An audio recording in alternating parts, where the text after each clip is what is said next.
लहरों से डरकर नौका पार नहीं होती और कोशिश करने वालों की कभी हार नहीं होती। हेलो दोस्तों, मेरा नाम है भरत शर्मा और आप सभी का स्वागत है मेरे यूट्यूब चैनल एसएससी एस्पिरेंट पे। आज के इस वीडियो में हम लोग बात करने वाले हैं क्लास 12 की पॉलिटिकल साइंस की एनसीईआरटी, जिसकी बुक का नाम है स्वतंत्र भारत में राजनीति। अर्थात इस बुक में हम लोग आजाद भारत की जो राजनीति है उसके बारे में हम लोग डिस्कस करेंगे। और आज के इस वीडियो में हम लोग जो चैप्टर पहला है यानी जो चैप्टर फर्स्ट है उसके ऊपर हम लोग डिस्कस करने वाले हैं। यानी पहले चैप्टर को आज के इस वीडियो में हम लोग एकदम प्रॉपर्ली कवर करने वाले हैं, एकदम कंप्लीट नोट्स के साथ। इसलिए वीडियो को एंड तक जरूर देखें और चैप्टर को एकदम प्रॉपर्ली समझने के लिए एकदम अपने जो हेडफोन है वो कानों के ऊपर लगा लें और एकदम वीडियो को प्रॉपर्ली देखें, ताकि जो है वो चैप्टर आपको एकदम प्रॉपर्ली समझ में आ सके और जो कंटेंट है वो आप लोगों के लिए एकदम मस्त, एकदम पूरा प्रॉपर्ली रेलिवेंट रहने वाला है और एग्जाम के पॉइंट ऑफ व्यू से काफी ज्यादा है वो इम्पोर्टेंट हो जाता है। तो चलिए स्टार्ट करते हैं फिर अपना जो चैप्टर। और अपनी जो बुक का नाम है, जो अपनी बुक है उसका नाम है स्वतंत्र भारत में राजनीति और ये अपनी फर्स्ट बुक है। कौन सी बुक है?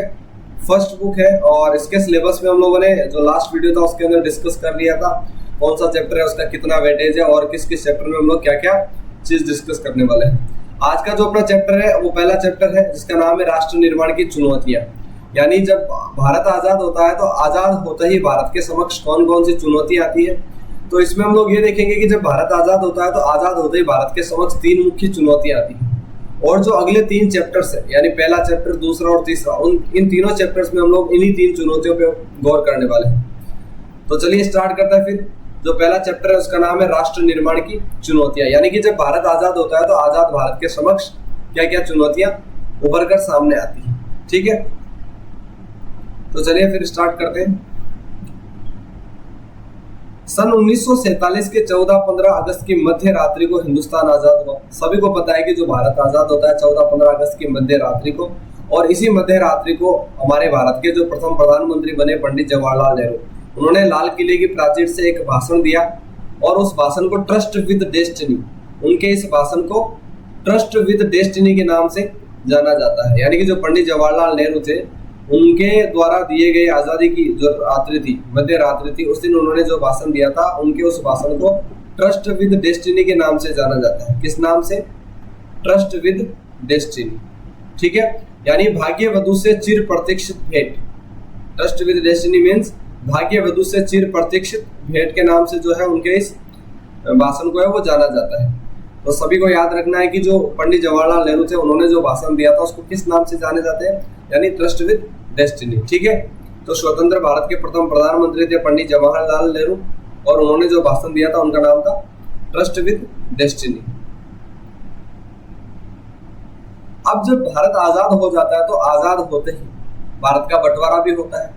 यानी कि जो भारत है उस भारत से एक नया देश बनता है या नया देश निकलता है जिसका नाम होगा पाकिस्तान। और ये जो बंटवारा हुआ था वो हुआ था धर्म के आधार पर। यानी जो इस्लाम धर्म को मानने वाले लोग हैं वो पाकिस्तान में शामिल होंगे और जो हिंदू धर्म को मानने वाले जो लोग हैं वो हिंदुस्तान में शामिल होंगे। ठीक है, लेकिन जब भारत आजाद होता है तो आजाद होते ही भारत के समक्ष मुख्य रूप से तीन चुनौतियां हैं वो उभर कर सामने आती है। मुख्य रूप से तीन चुनौतियां उभर कर सामने आती है और पहली चुनौती है भारत की एकता और अखंडता बनाए रखना।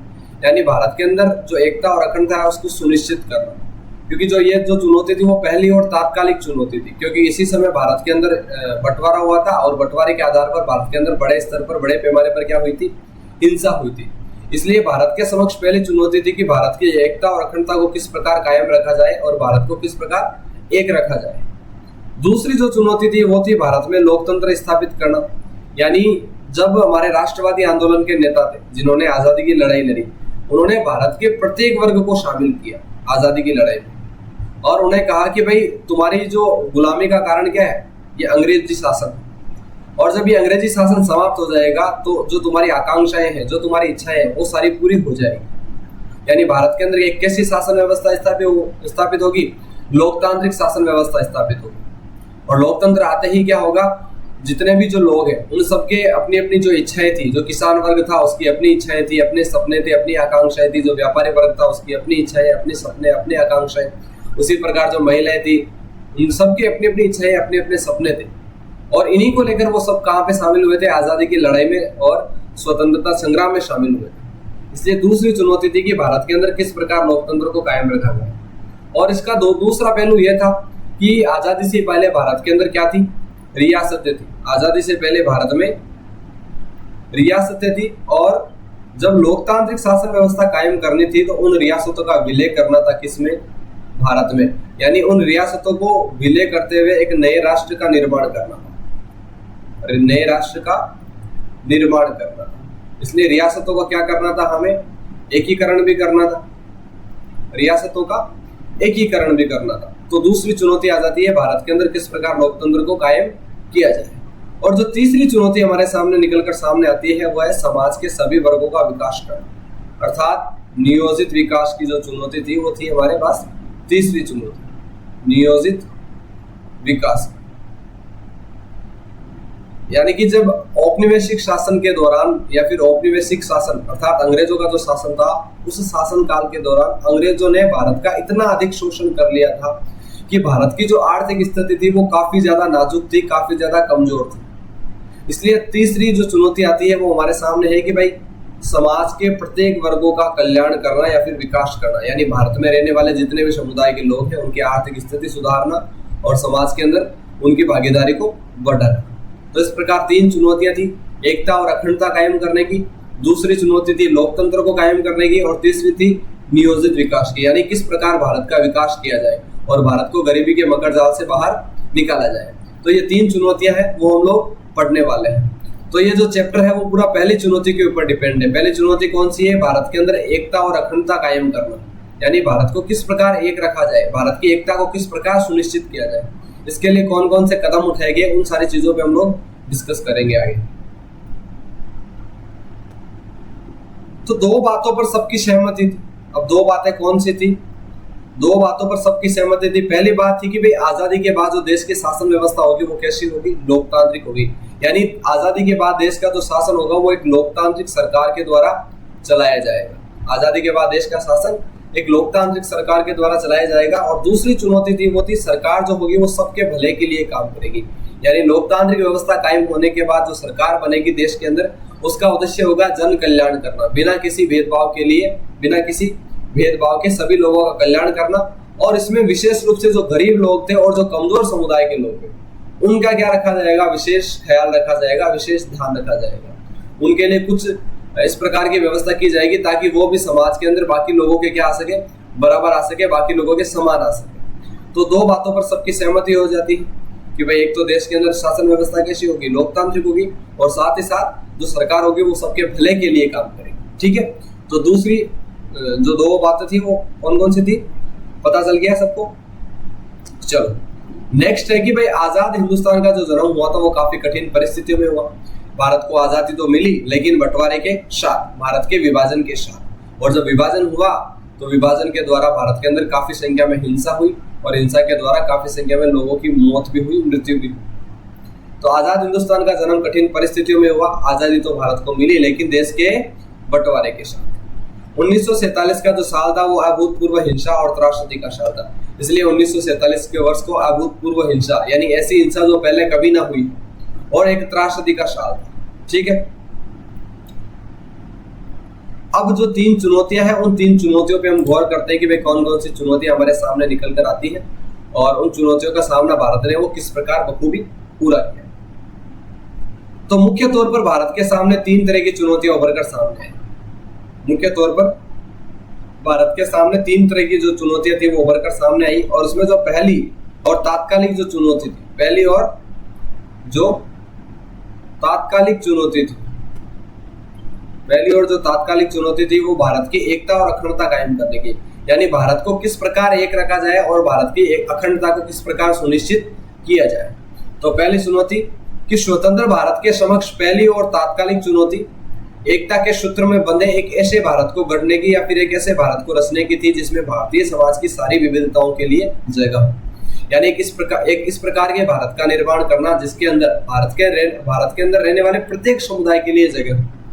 यानी किसी भी समुदाय के लिए इस प्रकार की व्यवस्था ना हो कि उसको भेदभाव महसूस करना पड़े। ठीक है, क्योंकि भारत अपने आकार और विविधता में एक विशाल देश था और यहाँ पर अलग अलग भाषा और संस्कृति तथा धर्म को मानने वाले लोग निवास करते थे। भारत अपने आकार के आधार पर, अपने क्षेत्रफल के आधार पर काफी ज्यादा विस्तृत था, काफी ज्यादा फैला हुआ था। और भारत के अंदर जो लोग थे उनका पहनावा अलग था, उनकी संस्कृति अलग थी, उनके रीति रिवाज अलग थे। तो इतनी सारी विविधता होने के बाद भी लोगों को एक साथ रखना था, एकजुट रखना था, और इसके लिए जो चुनौती थी वो थी पहली कि किस प्रकार भारत की एकता और अखंडता को कायम किया जाए। ठीक है, अतः उस समय यह माना जा रहा था कि इतनी विविधता से भरे देश में एकता और अखंडता कायम कैसे रह सकती है, और लोगों का उस समय यह मानना था कि भाई भारत के अंदर इतनी सारी विविधता है, तो अगर इतनी विविधता है तो भारत एक कैसे रह सकता है। अलग अलग लोगों के रीति रिवाज है, अलग अलग लोगों के धर्म है, उनके पंथ अलग अलग है, उनके मजहब अलग अलग है, उनका खान पान अलग है, उनकी भाषा अलग है, तो भारत है वो पूरा एक कैसे रह सकता है। तो पहली चुनौती थी एकता और अखंडता कायम करने की। दूसरी जो चुनौती आती है वो है अपना लोकतंत्र कायम करने की, यानी भारत के अंदर किस प्रकार लोकतंत्र को लाया जाए, लोकतंत्र को कायम किया जाए। क्योंकि स्वतंत्रता आंदोलन के नेताओं ने भारत के लोगों को इसी बात को लेकर या फिर इसी बात पर सहमति करके राष्ट्रीय आंदोलन या फिर आजादी की लड़ाई में शामिल किया था कि जब आप आजाद हो जाओगे तो देश के अंदर लोकतांत्रिक शासन व्यवस्था कायम होगी, और उस शासन व्यवस्था के द्वारा आपकी जो इच्छाएं हैं, आपकी जो सपने हैं, आपके जो आकांक्षाएं हैं, वो क्या हो जाएगी, पूरी हो जाएगी। तो स्वतंत्र भारत के समक्ष दूसरी चुनौती लोकतांत्रिक व्यवस्था कायम करने की थी, और भारत ने संसदीय शासन पर आधारित प्रतिनिधित्व मूलक लोकतंत्र को अपनाया। यानी दूसरी जो चुनौती थी वो थी भारत के अंदर लोकतंत्र कायम करना, और जो भारत था उसने संसदीय शासन पर आधारित लोकतंत्र के अंदर वो भी प्रतिनिधित्व मूलक लोकतंत्र को अपनाया। यानी जनता क्या करेगी, अपने वोट के माध्यम से, जनता अपने वोट के माध्यम से कुछ प्रतिनिधियों का चुनाव करेगी, कुछ प्रतिनिधियों का चुनाव करेगी, प्रतिनिधियों का चुनाव करेगी, और वही प्रतिनिधि जनता की तरफ से क्या करेंगे, देश की शासन व्यवस्था चलाएंगे, या फिर देश के क्या लेंगे, प्रमुख निर्णय लेंगे जनता की तरफ से। ठीक है ना, उसे हम बोलते हैं प्रतिनिधित्व मूलक लोकतंत्र। ठीक है, तो भारतीय संविधान में मौलिक अधिकारों की गारंटी दी गई थी। भारत का संविधान जो है उसके अंदर मौलिक अधिकारों के बारे में बताया गया है कि प्रत्येक व्यक्ति को कुछ फंडामेंटल राइट्स दिए जाएंगे जिनका उल्लंघन सरकार और संविधान दोनों नहीं कर सकते। नागरिकों को मतदान का अधिकार दिया गया, लेकिन परंतु इतना ही काफी नहीं था। नागरिकों को मत का तो अधिकार दे दिया गया, लेकिन इतना काफी नहीं था। चुनौती यह थी कि लोकतांत्रिक व्यवहार को किस तरह चलन में लाया जाए। यानी जो नियम थे वो केवल किताबों में लिख देने से थोड़ी आ जाएंगे, उन किताबों के अंदर लिखे गए नियमों को व्यवहार में लाना था। उन नियमों को धरातल पर उतारने की क्या थी, चुनौती थी। धरातल पर उतारने की उन नियमों की क्या थी, हमारे सामने चुनौती थी। ठीक है, तो दूसरी चुनौती आ जाती है अपनी लोकतंत्र कायम करना।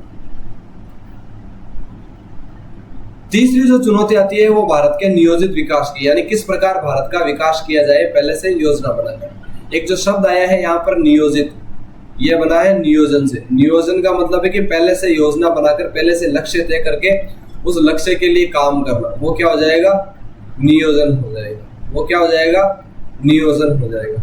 तो पहले से योजना बनाकर, पहले से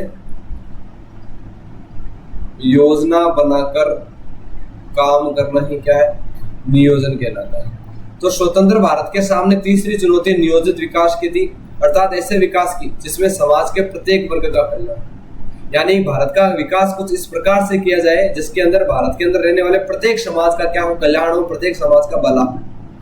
भारतीय संविधान में राज्य के नीति निर्देशक तत्वों के अंतर्गत लोक कल्याण के लक्ष्य को स्पष्ट किया गया था। अब जो नीति निर्देशक तत्व है, यानी जिनको हम डीपीएसपी बोलते हैं, डीपीएसपी यानी राज्य के नीति निर्देशक तत्व, directive principles of state policies, directive principles of state policies, यानी जो राज्य के नीति निर्देशक तत्व है उनके अंदर लोक कल्याण के बारे में स्पष्ट किया गया है। यानी जो हमारा संविधान होगा, जो हमारी सरकार होगी, वो हमेशा लोक कल्याण को प्राथमिकता देगी, लोक कल्याण को बढ़ावा देगी। लेकिन असली चुनौती आर्थिक विकास और गरीबी उन्मूलन के लिए प्रभावी नीतियां तैयार करने की थी। लेकिन वास्तविक जो चुनौती थी वो किस प्रकार देश का या फिर अपने भारत का आर्थिक विकास किया जाए, किस प्रकार भारत के अंदर गरीबी का उन्मूलन, गरीबी को मिटा दिया जाए, गरीबी को समाप्त कर दिया जाए, और इनको करने के लिए, गरीबी को हटाने के लिए प्रभावी नीतियां, प्रभावी नियम बनाने की जो चुनौती थी वो भारत के सामने थी, या फिर भारत के राष्ट्रवादी नेताओं के सामने थी। तो इस प्रकार ये तीन चुनौतियां पूरी हो जाती है, एकता और अखंडता कायम करने की, लोकतंत्र कायम करने की, और नियोजित विकास की।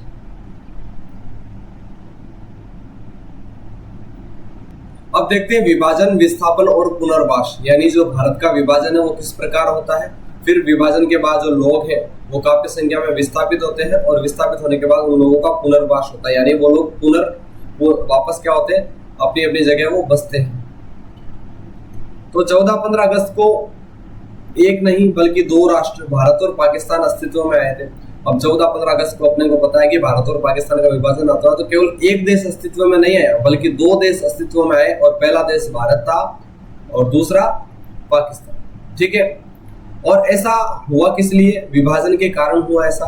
और ब्रिटिश इंडिया को भारत और पाकिस्तान के रूप में क्या कर दिया गया, बांट दिया गया। ब्रिटिश इंडिया को भारत और पाकिस्तान के रूप में डिवाइड कर दिया गया।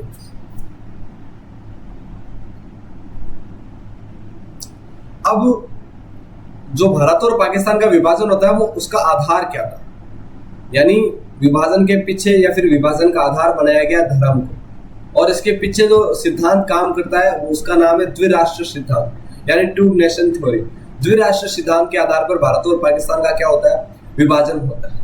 तो एक बार के लिए देख लेते हैं द्विराष्ट्र सिद्धांत होता क्या है, टू नेशन थ्योरी क्या होती है। सबसे पहली बात, इसका विचार दिया था मुस्लिम लीग ने। द्विराष्ट्र सिद्धांत का विचार किसने दिया, मुस्लिम लीग ने। द्विराष्ट्र सिद्धांत का विचार किसने दिया, मुस्लिम लीग ने दिया।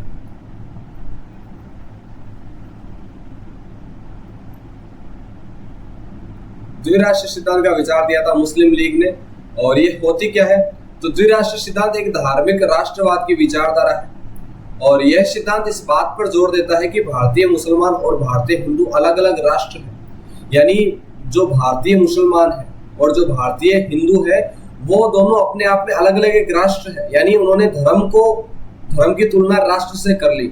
यानी अगर हिंदू धर्म के लोग हैं तो उनका अपना एक राष्ट्र होना चाहिए, और मुस्लिम धर्म को मानने वाले जो लोग हैं, इस्लाम धर्म को मानने वाले जो लोग हैं, उनके लिए अपना एक अलग राष्ट्र होना चाहिए। यानी दोनों धर्म के आधार पर दोनों के क्या है, अपने अपने एक अलग अलग राष्ट्र है। यानी उन्होंने धर्म को ही क्या बना दिया, एक प्रकार से एक राष्ट्र का रूप दे दिया। तो उनकी अलग अलग मातृभूमि होनी चाहिए। अगर उनका धर्म अलग अलग है तो उनकी मातृभूमि, उनका जो देश है वो भी क्या होना चाहिए, अलग होना चाहिए। और इस सिद्धांत के मुताबिक दोनों समुदायों की राजनीतिक आर्थिक जरूरतें क्या है, अलग अलग है। और जब उनके धर्म अलग अलग है तो उनकी राजनीतिक और आर्थिक जो आवश्यकताएं हैं, जो राजनीतिक और आर्थिक जो जरूरतें हैं वो भी क्या है, अलग अलग है। लेकिन जो टू नेशन थ्योरी थी उसको कांग्रेस ने उसका विरोध किया था, और पाकिस्तान की मांग का भी विरोध किया था। यानी द्विराष्ट्र सिद्धांत का विरोध किया किसने, कांग्रेस ने। और जो पाकिस्तान की वो मांग कर रहे थे कि भाई हमारे लिए एक अलग देश बना दो पाकिस्तान, उसका भी उन्होंने क्या किया, विरोध किया था।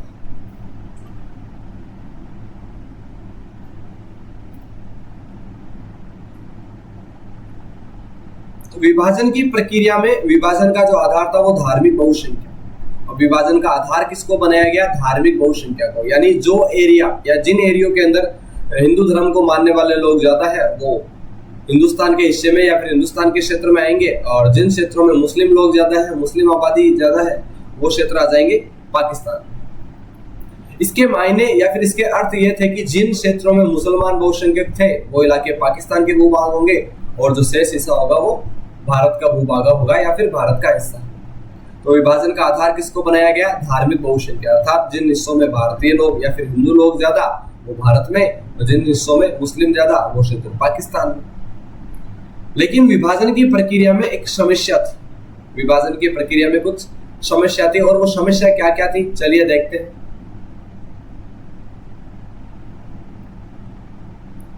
ब्रिटिश इंडिया में दो इलाके ऐसे थे जहां मुसलमानों की आबादी ज्यादा थी। एक इलाका पश्चिम में था और दूसरा इलाका पूर्व में था। अब जो ब्रिटिश इंडिया था उसके अंदर दो ऐसे क्षेत्र थे जहां पर मुसलमानों की आबादी ज्यादा थी, एक तो पश्चिम में था और एक पूर्व में था। अब ये ऐसा पॉसिबल नहीं था कि दोनों इलाकों को जोड़कर एक जगह कर दिया जाए, ऐसा बिल्कुल भी असंभव था या फिर संभव नहीं था। तो इन दोनों इलाकों को जोड़कर एक जगह करना असंभव था, इसलिए यह फैसला किया गया कि पाकिस्तान में दो इलाके शामिल होंगे, और ये फिक्स कर दिया गया कि पाकिस्तान में दो इलाके शामिल होंगे। जो पहला इलाका होगा वो पश्चिमी पाकिस्तान का होगा, और जो दूसरा इलाका होगा वो पूर्वी पाकिस्तान का हिस्सा होगा, और इसके बीच का जो बड़ा भूभाग होगा वो भारत का होगा, क्योंकि इस क्षेत्र में हिंदू धर्म को मानने वाले जो लोग थे वो ज्यादा निवास करते थे, उनकी संख्या वहां पर ज्यादा थी। ठीक है, तो पहली समस्या तो ये थी। अब दूसरी समस्या क्या थी कि प्रत्येक मुस्लिम बहुसंख्यक इलाका पाकिस्तान में शामिल होने को राजी नहीं था। प्रत्येक मुस्लिम व्यक्ति, प्रत्येक मुस्लिम इलाका पाकिस्तान के अंदर शामिल होने को वो राजी नहीं था, वो सहमत नहीं थे कि हम लोग पाकिस्तान में शामिल हो जाए। उन्होंने कहा कि भाई हमारे पूर्वज भारत के अंदर थे, तो हमारी जो भूमि है, जो हमारी मातृभूमि है वो भारत है, तो हम लोग पाकिस्तान के अंदर शामिल नहीं हो सकते। तो उसमें एक नेता थे जिनका नाम था खान अब्दुल गफ्फार खान, जिनको सीमांत गांधी के नाम से जानते हैं हम लोग, जिनको सीमांत गांधी, जो खान अब्दुल गफ्फार खान थे उनको सीमांत गांधी के नाम से जाना जाता है। वो पश्चिम उत्तर सीमा प्रांत के एक प्रसिद्ध नेता थे जिन्हें सीमांत गांधी कहा जाता था, और वह भी द्विराष्ट्र सिद्धांत के सख्त खिलाफ थे। यानी जो खान अब्दुल गफ्फार खान थे वो कभी भी पाकिस्तान के अंदर शामिल नहीं होना चाहते थे। वो कभी ऐसा नहीं चाहते थे कि भाई भारत का बंटवारा हो और बंटवारे के द्वारा एक नया देश पाकिस्तान बने। अर्थात जो खान अब्दुल गफ्फार खान थे वो द्विराष्ट्र सिद्धांत अर्थात टू नेशन थ्योरी के वो क्या थे, एकदम पूरी तरह से अगेंस्ट थे वो। लेकिन उनकी आवाज की अनदेखी की गई और पश्चिम उत्तर सीमा प्रांत को पाकिस्तान में शामिल कर लिया गया। लेकिन उनकी आवाज की अनदेखी की गई और उनकी बातों को नहीं माना गया, और जो पश्चिम उत्तर सीमा प्रांत है यानी जो पश्चिमी पाकिस्तान वाला हिस्सा है वो पाकिस्तान के अंदर या फिर पाकिस्तान का इलाका मान लिया गया। अब विभाजन में जो तीसरी समस्या थी वो थी कि भाई ब्रिटिश इंडिया के पंजाब और बंगाल में बड़ी संख्या में गैर मुस्लिम बहुसंख्यकों के कारण इन क्षेत्रों का विभाजन बेहद मुश्किल था। यानी हम लोगों ने क्या देखा कि एक जो हिस्सा था वो पश्चिम में था और एक पूर्व में था, वहां पर क्या थे, मुस्लिम बहुसंख्यक, ठीक है ना। लेकिन इनके अंदर प्रत्येक इलाके के अंदर मुस्लिम बहुसंख्यक नहीं था। कुछ ऐसे क्षेत्र थे जहां पर बड़ी संख्या में गैर मुस्लिम भी थे। अब उन लोगों का क्या किया जाए? अगर वो गैर मुस्लिम थे तो या तो वो हिंदू हो सकते हैं या सिख हो सकते हैं, तो उन लोगों को किन क्षेत्र में शामिल किया जाए? इसलिए इन क्षेत्रों का जो विभाजन था वो काफी ज्यादा मुश्किल साबित हुआ। इन जिलों में भी विभाजन के लिए धार्मिक बहुसंख्या को आधार बनाया गया, और इन जिलों में भी विभाजन के लिए धार्मिक बहुसंख्या को, यानी जिन इलाकों में मुसलमान ज्यादा है वो पाकिस्तान वाले क्षेत्र में, जिनमें हिंदू ज्यादा है वो हिंदुस्तान। तो 14-15 अगस्त की मध्य रात्रि तक लोगों को यह भी नहीं पता था कि वो भारत में है या पाकिस्तान में। लोगों को इसकी इतनी भी खबर नहीं थी कि भाई वो पाकिस्तान के हिस्से में है या वो भारत के हिस्से में है, क्योंकि ये तय नहीं कर पाया जा रहा था कि कौन सा हिस्सा पाकिस्तान में शामिल होगा और कौन सा हिंदुस्तान में शामिल होगा। और पंजाब पता भी नहीं था कि वे भारत में है या पाकिस्तान में। पंजाब और बंगाल का जो बंटवारा था वो विभाजन की सबसे बड़ी त्रासदी साबित हुई। पंजाब और जो बंगाल का जो बंटवारा था वो विभाजन की सबसे बड़ी त्रासदी, अर्थात पंजाब और बंगाल वाले क्षेत्र के अंदर काफी ज्यादा क्या हुई, सांप्रदायिक हिंसा हुई। एक धर्म के लोगों ने दूसरे धर्म के लोगों को मारा पीटा। विभाजन की प्रक्रिया में चौथी समस्या यह थी कि सीमा के दोनों तरफ अल्पसंख्यक थे। जैसे पाकिस्तान के इलाके में बड़ी संख्या में हिंदू और सिख समुदाय के लोग थे, और उसी प्रकार भारत के पंजाब में और बंगाल वाले भूभाग पर लाखों मुसलमान। अब हुआ क्या था कि दोनों जो सीमा वाले क्षेत्र थे, दोनों सीमा के तरफ अल्पसंख्यक लोग शामिल थे। यानी जो इससे पाकिस्तान वाले क्षेत्र में शामिल होने थे उनमें अल्पसंख्यक हिंदू भी थे, सिख धर्म के लोग भी थे। उसी प्रकार भारत वाले क्षेत्र के अंदर भी अल्पसंख्यक कौन थे? मुस्लिम थे। इन लोगों ने पाया कि वे अपने ही देश में क्या बन गए, विदेशी बन गए, और जैसे ही पता चला कि भारत का बंटवारा होने वाला है तो अल्पसंख्यक लोगों पर हमले होने लगे। अब इन लोगों ने अपने ही देश के अंदर स्वयं को क्या पाया कि भाई वो लोग क्या बन गए, खुद के ही देश में विदेशी बन चुके हैं। और इन लोगों ने पाया कि वो अपने ही देश में विदेशी बन चुके हैं, और साथ ही साथ इन लोगों के ऊपर क्या हुए, हमले होने लगे। यानी एक धर्म के लोगों ने दूसरे धर्म के लोगों को मारने लगे, या फिर मारने पर उतारू हो गए, मारने लगे, पीटने लगे। अर्थात हिंदू धर्म के लोगों ने मुस्लिम धर्म के लोगों को पीटा और मुस्लिम धर्म के लोगों ने हिंदुओं को मारने का प्रयास किया।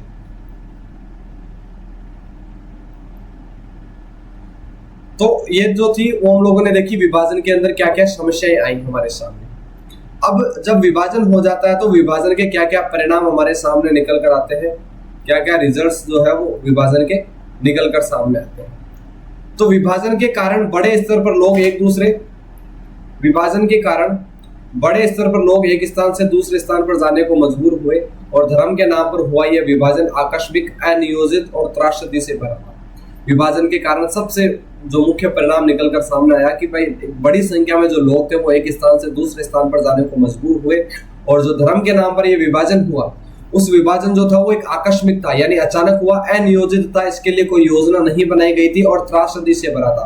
काफी ज्यादा ये क्या था, हिंसात्मक था, काफी ज्यादा हिंसात्मक था। और धर्म के नाम पर एक समुदाय के लोगों ने दूसरे समुदाय के लोगों को बेरहमी से मारा, और धर्म के नाम पर एक धर्म के लोगों ने दूसरे धर्म के लोगों को मारा। कोलकाता, लाहौर और अमृतसर जैसे शहर सांप्रदायिक अखाड़ों में तब्दील हो गए।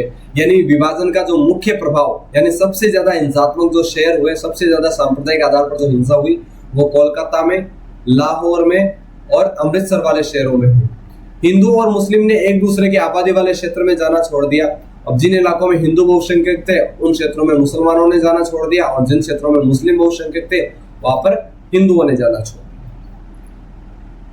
दोनों ही सीमाओं में अल्पसंख्यक लोगों को अपना घर छोड़कर शरणार्थी बनना पड़ा, और अपने ही वतन की पुलिस और प्रशासन अब इन लोगों के साथ सख्ती से पेश आने लगे। दोनों ही सीमाओं में अल्पसंख्यक लोगों को, भाई जो पाकिस्तान वाले क्षेत्र में जो अल्पसंख्यक लोग थे अर्थात जो हिंदू लोग थे, उन्हें अपना घर बार छोड़कर भारत वाले क्षेत्र में आना पड़ा शरणार्थी बनकर। उसी प्रकार जो भारत वाले क्षेत्र के अंदर जो अल्पसंख्यक लोग थे, मुस्लिम धर्म को मानने वाले लोग, वो पाकिस्तान वाले क्षेत्र में गए शरणार्थी बनकर। यानी दोनों को ही क्या करना पड़ा, अपना अपना जो घर बार है वो छोड़कर विस्थापित होना पड़ा या जाना पड़ा, और उनके ही देश की जो पुलिस थी वो उनके साथ सख्ती से या फिर कठोरता से पेश आने लगी। दोनों ही सीमाओं पर औरतों को अगवा कर लिया गया, उनसे जबरन शादी करके धर्म परिवर्तन कराया गया। अब दोनों ही क्षेत्रों में महिलाओं को क्या कर लिया गया, जबरदस्ती उनको अगवा करके उनके साथ जबरदस्ती शादी की गई, और शादी करने के बाद उनका धर्म परिवर्तित करवाया गया। और कुछ लोगों ने अपने परिवार की या फिर अपने कुल की इज्जत बचाने के नाम पर अपने घर की बहू बेटियों को भी मार डाला। कुछ लोगों को ऐसा लगा कि भाई हमारे घर की इज्जत चली जाएगी जब महिलाओं को अगवा कर लिया जाएगा, उनसे जबरदस्ती शादी की जाएगी और उनका धर्म परिवर्तित करवा दिया जाएगा, इसलिए उन्होंने अपने घर की बहू बेटियों को ही मार डाला। पांचवा जो परिणाम निकलकर सामने आता है कि बड़ी संख्या में बच्चे अपने माता पिता से बिछड़ गए। बच्चे जो थे वो अपने माता पिता से बिछड़ गए, उनका कोई ठिकाना नहीं था, वे बेठिकाना हो गए, और उन्हें अपना जो समय था वो शरणार्थी शिविरों में काटना पड़ा। और उनका जो समय था वो ज्यादातर कहां पर बीता, शरणार्थी शिविरों में बीता। वित्तीय संपदा, यानी जो वित्तीय संपत्ति थी, उसके साथ साथ टेबल कुर्सी, टाइपराइटर, पुलिस के वाद्य यंत्रों और सरकारी तथा रेलवे कर्मचारियों का भी क्या हुआ, बंटवारा।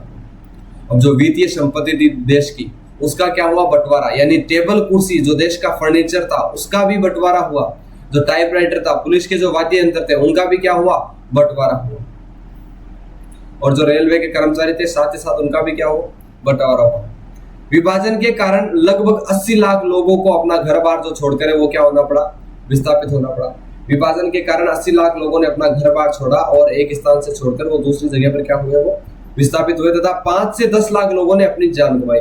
यानी विभाजन की प्रक्रिया के दौरान जो सांप्रदायिक हिंसा हुई थी, उस हिंसा में 5 से 10 लाख लोगों ने अपनी जान गंवा दी थी, उन्हें मौत के घाट उतार दिया गया, उनकी मृत्यु हो गई।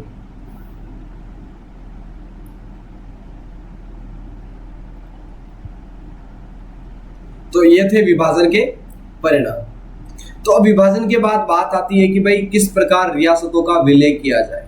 यानी जब एक अखंड भारत का निर्माण करना था हमें, जब पहली चुनौती थी कि भारत की अखंडता को कायम रखना, भारत की अखंडता कायम रखना, कायम करना भी कह सकते हैं हम लोग, तो कायम रखना। अगर इनको कायम रखना था तो रियासतें जो थी, रियासतों का क्या करना था, एकीकरण करना था। रियासतों के एकीकरण का मतलब क्या हुआ कि भारत ने लोकतांत्रिक शासन व्यवस्था को अपनाया आजादी के बाद।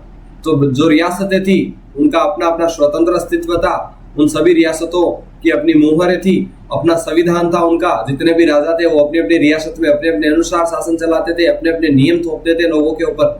लेकिन अब क्या करना था, इन सभी रियासतों का अपने भारत के अंदर विलय करना था और एक अखंड भारत का निर्माण करना था, एक नए राष्ट्र का निर्माण करना था। लेकिन इन रियासतों के विलय के अंदर काफी ज्यादा समस्या आई, और कुछ 2-3 ऐसी रियासतें थी जिनके विलय के अंदर तो काफी ज्यादा समस्या देखने को मिलती है। उस समय भारत के अंदर 565 रियासतें थी और लगभग सभी रियासतें भारत के अंदर एकदम सहमति के द्वारा शांतिपूर्ण तरीके से शामिल कर ली जाती है। लेकिन कुछ 2-3 ऐसी रियासतें थी जैसे कि अपने मणिपुर है, हैदराबाद है, जम्मू कश्मीर है, इन रियासतों का विलय भारत के अंदर होने में थोड़ी बहुत समस्या का सामना करना पड़ा। और जो रियासतें थी उन रियासतों के एकीकरण में जो सरदार वल्लभ भाई पटेल थे उन्होंने अपनी महत्वपूर्ण भूमिका निभाई थी, इसलिए सरदार वल्लभ भाई पटेल को आयरन मैन यानी कि लोहे पुरुष के नाम से जाना जाता है।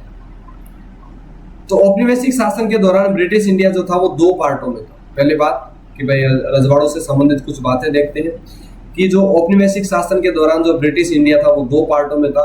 एक तो थे प्रांत, जहां पर किनका शासन था, अंग्रेजों का शासन, यानी अंग्रेज जो थे वो शासन चलाते थे। दूसरी थी रियासतें, रियासतें या फिर हम लोग रजवाड़े कह सकते हैं, रजवाड़े। इन पर किनका शासन था, राजाओं का शासन था। यानी जो राजा थे वो अंग्रेजों की अधीनता स्वीकार करते हुए अपने अपने क्षेत्र पर, अपने अपने रियासत पर क्या करते थे, वो शासन चलाते थे। तो एक ही समय ब्रिटिश प्रभुत्व वाले भारतीय प्रांत थे जिन पर अंग्रेजी सरकार का सीधा नियंत्रण था, उन पर अंग्रेजों का सीधा नियंत्रण था, जिनको ब्रिटिश प्रांत कह सकते हैं। और दूसरी तरफ छोटे बड़े आकार के कुछ और राज्य जिन्हें रजवाड़े कहा जाता था, या फिर रियासतें, या फिर हम लोग प्रिंसली स्टेट्स कह सकते हैं, जिन पर राजाओं का शासन था। लेकिन राजाओं ने ब्रिटिश राज की सर्वोच्चता स्वीकार कर रखी थी और वे अपने राज्य का घरेलू शासन चलाते थे। राजाओं ने ब्रिटिश शासन की सर्वोच्चता, यानी वो ब्रिटिश सरकार के अधीन रहते हुए अपने अपने क्षेत्र का वो क्या चलाते थे, शासन चलाते थे। लेकिन इन रजवाड़ों के विलय में क्या हुई, कुछ एक समस्या आई। अब समस्या क्या आई देखते हैं कि आजादी के बाद सभी रजवाड़े ब्रिटिश राज से मुक्त हो गए। आजादी के बाद जितने भी रजवाड़े थे वो मुक्त हो गए ब्रिटिश राज से।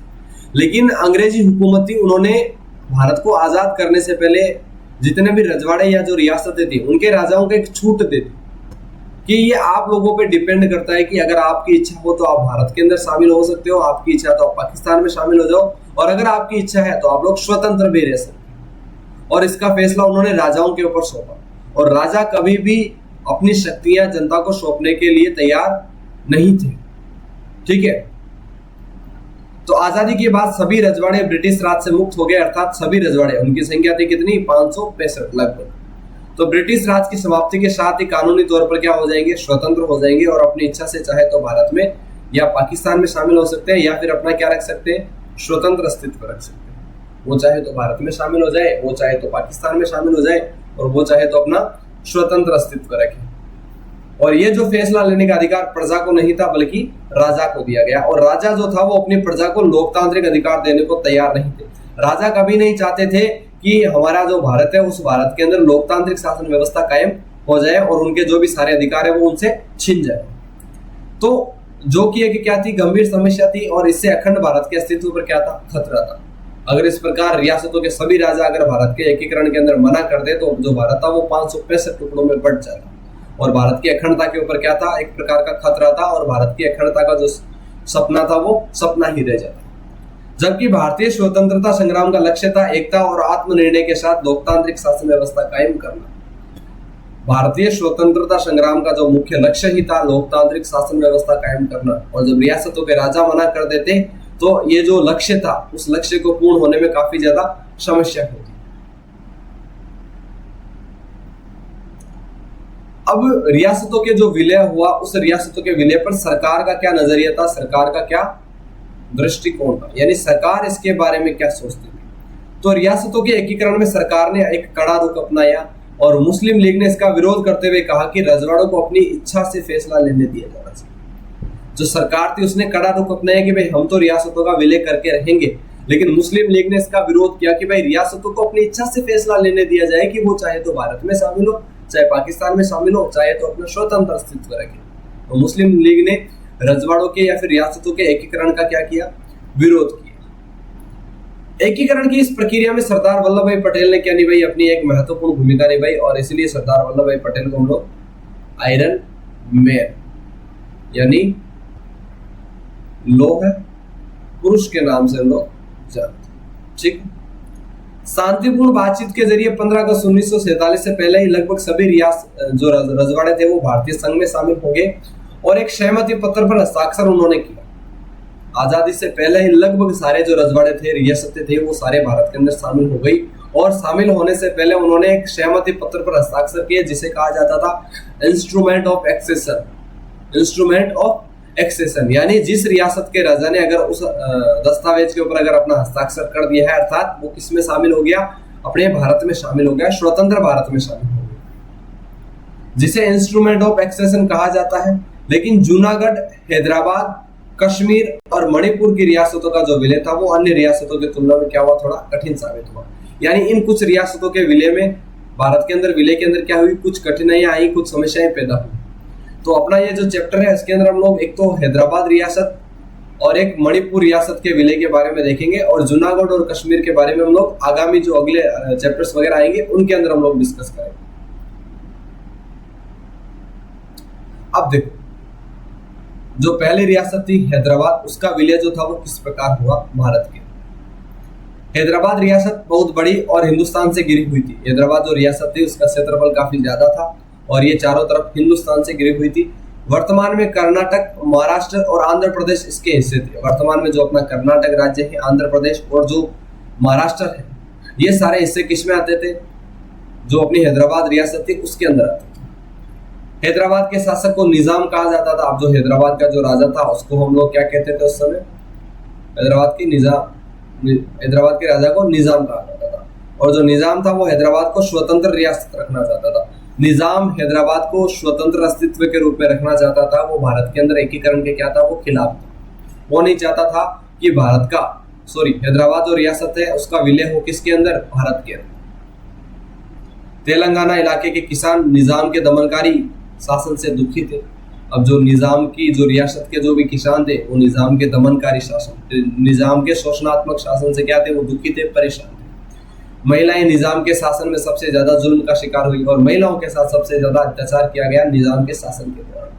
रियासत के लोगों ने निजाम के खिलाफ आंदोलन किया और इस आंदोलन का मुख्य केंद्र कहाँ था, हैदराबाद। अब रियासत के लोगों ने निजाम के खिलाफ आंदोलन छेड़ दिया और इसका मुख्य केंद्र कहाँ था, हैदराबाद में था। इसका सेंटर जो था वो हैदराबाद। और इस आंदोलन का जो नेतृत्व किया था कम्युनिस्ट और हैदराबाद कांग्रेस। जो कम्युनिस्ट पार्टी थी और जो हैदराबाद पार्टी यानी हैदराबाद जो कांग्रेस पार्टी थी उसने क्या किया था, इस आंदोलन का नेतृत्व किया था या फिर इसकी लीडरशिप की थी। आंदोलन को दबाने के लिए निजाम ने अर्धसैनिक बल भेजा जिसे रजाकार कहा जाता था। अब आंदोलन को दबाने के लिए, लोगों को दबाने के लिए निजाम ने एक अर्धसैनिक बल को भेजा जिसे रजाकार कहा जाता था। अब ये जो रजाकार थे वो सांप्रदायिक और अत्याचारी लोग थे जिन्होंने विशेषतः गैर मुसलमानों को निशाना बनाया, लूटपाट की, हत्या की और महिलाओं के साथ दुर्व्यवहार किया। सितंबर 1948 में भारतीय सेना ने रजाकार को नियंत्रित कर लिया और इसके बाद निजाम ने आत्मसमर्पण के बाद भारत के अंदर हैदराबाद रियासत का विलय हुआ।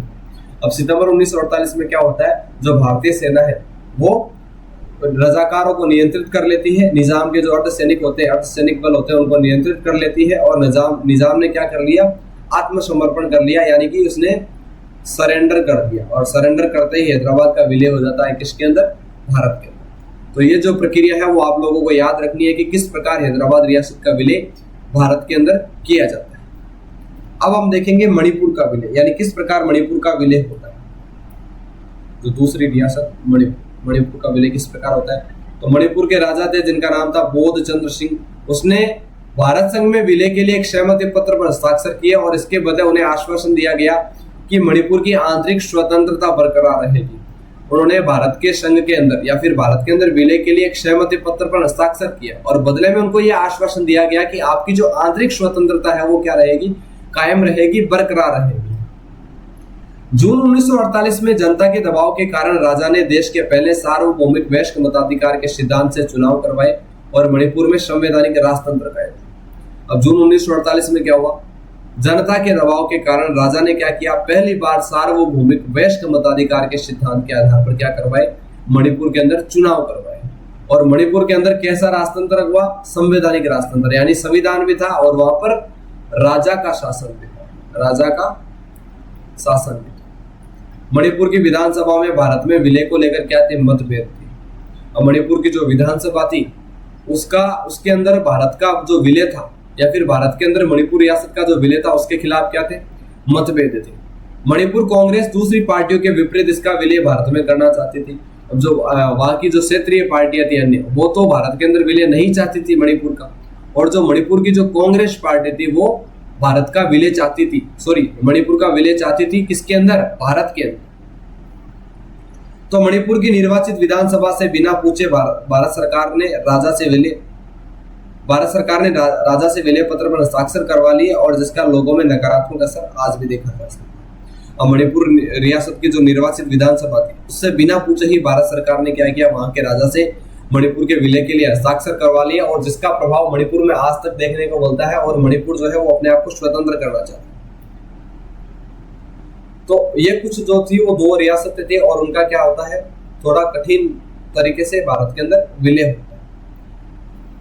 अब भाषाई आधार पर राज्यों का पुनर्गठन, यानी भारत के अंदर भारत का एकीकरण तो हो गया रियासतों के द्वारा, सारी रियासतों को भारत में शामिल तो कर लिया गया, लेकिन अब राज्यों का पुनर्गठन किया जाएगा। इतने बड़े क्षेत्र के अंदर वापस राज्य होंगे, वो रीऑर्गेनाइज होंगे, रीऑर्गेनाइज होंगे सारे स्टेट्स, रीऑर्गेनाइज ऑफ स्टेट्स यानी राज्यों का पुनर्गठन।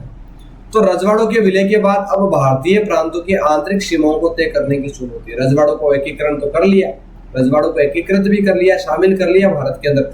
अब भारत के जो प्रांत थे, भारत के जो राज्य थे, उनकी आंतरिक सीमाओं को तय करने की आवश्यकता थी, उनकी चुनौती थी। सरकार सीमाओं को इस तरह तय करना चाहती थी कि देश की भाषाई और सांस्कृतिक बहुलता की झलक भी मिले और राष्ट्रीय एकता भी बरकरार रहे। यानी कि एक ऐसा क्षेत्र वो तय करना चाहती थी कि भाई उस क्षेत्र विशेष की जो संस्कृति है, जो रीति रिवाज है, उसका भी अपने को पता चले और भारत की जो एकता है वो भी क्या रहे, बरकरार रहे, कायम रहे। ब्रिटिश शासन के दौरान प्रांतों की जो सीमाएं थी वो प्रशासनिक सुविधा के आधार पर तय की गई। अंग्रेजों के शासन के दौरान भारत की जो सीमाएं थी वो प्रशासनिक सुविधा या फिर अपने शासन की सुविधा के आधार पर उन लोगों ने तय की थी। ब्रिटिश सरकार ने जितने क्षेत्र को जीत लिया हो उतना क्षेत्र एक अलग प्रांत मान लिया जाता था। राष्ट्रीय सरकार ने इस सीमांकन को बनावटी माना। उन्होंने जिस क्षेत्र को जीता और उसी क्षेत्र को उन्होंने अपना एक अलग प्रांत वो लोग मान लेते थे। कौन? ब्रिटिश लोग। लेकिन जो हमारी राष्ट्रीय जो सरकार बनी उसने इस सीमांकन को क्या माना? बनावटी मानकर स्वीकार नहीं किया कि भाई ये जो सीमांकन है वो क्या है, बनावटी है और अंग्रेजों के द्वारा बनाया गया है, तो हमारे देश पे ये अप्लाई नहीं होता है, तो इसका हमें क्या करना पड़ेगा, रीऑर्गेनाइजेशन करना पड़ेगा, पुनर्गठन करना पड़ेगा। तो 1920 में कांग्रेस के नागपुर अधिवेशन में कांग्रेस ने स्वीकार किया कि भाषा के आधार पर क्या होगा, राज्यों का पुनर्गठन होगा। अब 1920 में कांग्रेस का जो नागपुर अधिवेशन होता है, कांग्रेस का नागपुर अधिवेशन होता है कब? 1920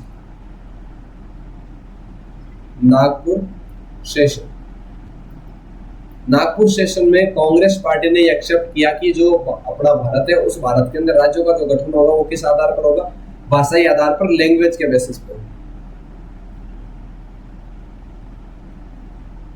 अब देखो, भाषाई आधार पर राज्यों के पुनर्गठन के लिए संघर्ष, यानी कांग्रेस ने ये तय तो कर दिया कि भाई जो राज्यों का गठन होगा वो भाषा के आधार पर होगा, लेकिन भाषाई आधार पर राज्यों के गठन के लिए भारत के अंदर कुछ संघर्ष होते हैं। आजादी और बंटवारे के बाद की स्थिति में बदलाव आया और हमारे नेताओं को यह चिंता हुई कि अगर भाषा के आधार पर राज्यों का गठन होगा तो इससे देश की अखंडता पर खतरा हो सकता है और दूसरी सामाजिक आर्थिक चुनौतियों से हमारा जो ध्यान है वो भटक सकता है। अगर भाषा के आधार पर राज्यों का गठन करेंगे तो जो दूसरी चुनौतियां हैं उन चुनौतियों से हमारे जो नेता थे उनका ध्यान है वो भटक सकता है। तो सरकार ने इस फैसले को एक बार के लिए स्थगित करने का फैसला किया कि एक बार के लिए हम लोग भाषा के आधार पर राज्यों का पुनर्गठन नहीं करने वाले हैं। इसको उन्होंने पोस्टपोन कर दिया, इस डिसीजन को। किसने किया? भारत की राष्ट्रीय सरकार ने, भारत की केंद्रीय सरकार ने सरकार के इस फैसले से पुराने मद्रास प्रांत के तेलुगु भाषी क्षेत्रों में स्थानीय नेताओं ने आंदोलन शुरू कर दिया। और जैसे ही सरकार ने मना किया, कैंसिल किया कि भाई हम भाषाई आधार पर राज्यों का पुनर्गठन नहीं करेंगे, तो जो मद्रास प्रांत है उस मद्रास प्रांत के जो तेलुगु भाषी क्षेत्र के जो स्थानीय जो नेता थे उन्होंने आंदोलन शुरू कर दिया कि भाई भाषा के आधार पर ही क्या होगा, राज्यों का पुनर्गठन होगा। और उन्होंने जो आंदोलन किया, विरोध प्रदर्शन किया, उसे आंध्र आंदोलन के नाम से जाना जाता है। इनकी मांग थी कि मद्रास प्रांत की तेलुगु भाषी इलाकों को एक अलग करके एक अलग नया राज्य क्या बनाया जाए, आंध्र प्रदेश बनाया। यानी उन्होंने आंध्र प्रदेश नाम की एक नए राज्य की क्या की मांग की, आंध्र प्रदेश की उन्होंने क्या की, एक नई मांग की कि भाई आंध्र प्रदेश नाम का एक नया राज्य बनाया जाए। कांग्रेस के नेता और गांधीवादी पोट्टी श्री रामुलु अनिश्चितकालीन भूख हड़ताल पर बैठ गए और 56 दिनों के बाद उनकी क्या हो जाती है, मृत्यु। और इसी आंदोलन के अंदर एक व्यक्ति थे जिनका नाम था पोट्टी श्री रामुलु। वो अनिश्चितकालीन भूख हड़ताल पर बैठ गए और 56 दिनों के बाद उनकी क्या हो जाती है, मृत्यु हो जाती है। और इसकी वजह से वहां की जनता में और अव्यवस्था फैली तथा आंध्र प्रदेश में जगह जगह हिंसक घटनाएं होने लगी। आंध्र प्रदेश के अंदर जो आंदोलन जो हो रहा था भाषाई आधार पर राज्यों के गठन के लिए, वो हिंसक रूप लेने लगा। पुलिस फायरिंग में अनेक लोग घायल हुए और मारे गए तथा मद्रास में अनेक विधायकों ने अपनी सीट से इस्तीफा दे दिया। लेकिन अंततः 1952 के दिसंबर में प्रधानमंत्री ने आंध्र प्रदेश नाम से एक अलग राज्य बनाने की क्या की, घोषणा की। अंततः जनता की विजय हुई और जो हमारे प्रधानमंत्री थे उन्होंने 1952 के दिसंबर में एक नया राज्य जिसका नाम क्या होगा, आंध्र प्रदेश होगा, आंध्र प्रदेश नाम से एक नया राज्य बनाने की उन्होंने मांग जो की थी उसको स्वीकार किया और नया राज्य बनाने की एक घोषणा कर दी कि भाई एक नया राज्य बनेगा जिसका नाम क्या होगा, आंध्र प्रदेश।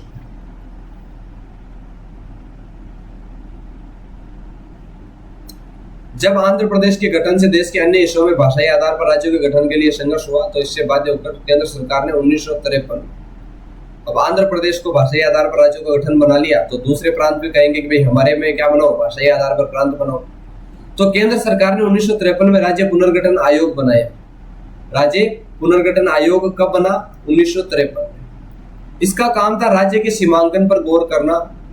इसने अपनी रिपोर्ट में कहा कि राज्यों की सीमाओं का निर्धारण वहां बोले जाने वाली भाषा के आधार पर होना चाहिए। यानी जो राज्य पुनर्गठन आयोग था जिसकी स्थापना होती है 1953 में, उसने कहा कि भाई राज्यों की जो सीमाएं हैं वो वहां पर बोली जाने वाली भाषा के आधार पर तय होनी चाहिए। और इसी के आधार पर 1956 में राज्य पुनर्गठन अधिनियम पास हुआ। यानी जो राज्य पुनर्गठन अधिनियम आता है वो आता है 1956 में और राज्य पुनर्गठन आयोग का गठन कब होता है, 1953 में। तो राज्य पुनर्गठन अधिनियम 1956 पास होता है और इस अधिनियम के अनुसार भारत के अंदर 14 राज्य और 6 केंद्र शासित प्रदेश बनाए गए। 14 तो स्टेट्स बनाए गए भारत में और 6 यूनियन टेरिटरीज बनाई गई भारत के अंदर। किसके बेसिस पे, 1956 के राज्य पुनर्गठन आयोग अधिनियम के द्वारा। आजादी के बाद की चिंता थी कि भाषाई राज्यों के गठन से देश की एकता पर खतरा होगा और अलगाववाद की भावना पनपेगी। लेकिन भाषाई राज्यों के पुनर्गठन की घटना के 50 वर्ष बाद अलगाववाद की आशंका के विपरीत इससे देश की जो एकता है वो ज्यादा क्या हुई, मजबूत हुई। देश की जो यूनिटी है वो ज्यादा स्ट्रॉन्ग हुई। इसे पुनर्गठन विभिन्नता के सिद्धांत को क्या मिली, स्वीकृति मिली। और भारत के लोकतांत्रिक होने का अर्थ है कि विभिन्नता को पहचानना और उन्हें स्वीकार करना। तो इस प्रकार हमारा जो पुनर्गठन आयोग है उसका गठन होता है और एक नया अधिनियम पारित होता है 1956 में और उसी आधार पर भारत के अंदर 14 राज्य और 6 केंद्र शासित प्रदेश बनाए गए। अब कौन कौन से राज्यों का नया निर्माण होता है और किस किस प्रकार होता है उसके बारे में हम थोड़ा बहुत देख लेते हैं और अपने चैप्टर को फिनिश करते हैं। तो 1960 में द्विभाषी राज्य मुंबई और महाराष्ट्र से गुजरात राज्य बनाया गया और पंजाब में हिंदी और पंजाबी भाषी लोग थे, इसलिए 1966 में पंजाबी भाषी क्षेत्र को पंजाब राज्य बना दिया गया और बृहत्तर पंजाब से अलग करके हरियाणा और हिमाचल प्रदेश राज्य बनाए गए। हरियाणा और हिमाचल प्रदेश बनाए गए। उसके बाद तीसरा 1972 में असम से अलग करके मेघालय बनाया गया और मणिपुर तथा त्रिपुरा भी नए राज्य बनाए गए 1972 में, यानी 1972 में। ये जो फैक्ट है वो आप लोगों को याद रखना है। 1987 में मिजोरम और अरुणाचल प्रदेश नए राज्य बने। नागालैंड 1963 में बना तथा 2000 में छत्तीसगढ़, उत्तराखंड, झारखंड बने। 2 जून 2014 को तेलंगाना बना। तो इस प्रकार अपने भारत के अंदर अलग अलग नए समय पर नए राज्यों का गठन होता रहा और जो अंतिम राज्य बना या फिर नवीनतम जो राज्य बना उसका नाम है तेलंगाना। जो नवीनतम जो राज्य है वो क्या है, तेलंगाना है और बना था अपना 2 जून 2014 को फॉर्मेशन ऑफ तेलंगाना होता है। तो अपना जो पहला चैप्टर है वो समाप्त हो जाता है। आई होप चैप्टर आपको समझ में आया होगा। अगर वीडियो आपको पसंद आए तो वीडियो को लाइक करें, कमेंट करें, चैनल को सब्सक्राइब जरूर करें और अपने फ्रेंड्स के साथ वीडियो को ज्यादा से ज्यादा शेयर करें।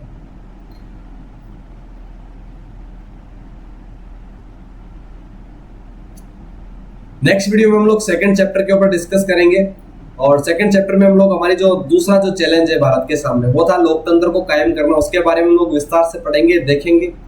और इस क्लास की जो पीडीएफ है वो आप लोगों को मेरे टेलीग्राम चैनल पे मिल जाएगी और उसकी जो लिंक है वो मैं इस वीडियो के डिस्क्रिप्शन में प्रोवाइड कराऊंगा। उस पर आप क्लिक करके मेरे टेलीग्राम चैनल को ज्वाइन करें और ज्वाइन करने के बाद इसकी जो पीडीएफ है उसको डाउनलोड करें। तो अगर वीडियो पसंद आए तो वीडियो को लाइक करें, कमेंट करें, शेयर करें और मिलते हैं इसी प्रकार के नेक्स्ट वीडियो में। Thank you. तब तक के लिए have a nice day, take care, bye bye.